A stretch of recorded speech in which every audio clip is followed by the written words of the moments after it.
I should say that, when I was a kid, I didn't really have any grand designs. I mean, the reason I started programming computers was because I like computer games. And I play lots of computer games, and I learned that if I wrote software and sold it, then I could get more money and buy better computers. So it wasn't really, with some grand vision or anything. When I was growing up, I'd read lots of books, and they were very often set in the United States, and it seemed like a lot of new technology was being developed in the United States. So I thought, okay, I really want to work on new technology, so I want to get to Silicon Valley. When I was growing up, Silicon Valley seemed like some sort of mythical place, like Mount Olympus or something.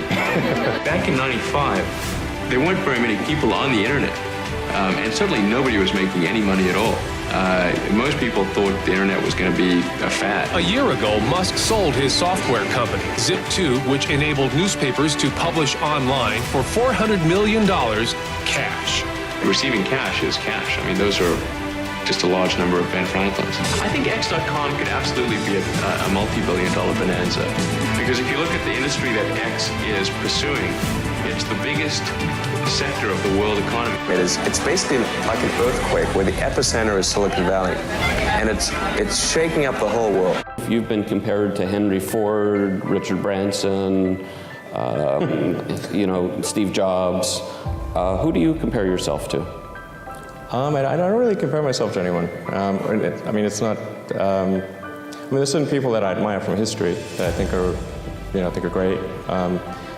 So certainly many of the scientists and engineers and literary figures and so forth. I'm a big fan of Ben Franklin.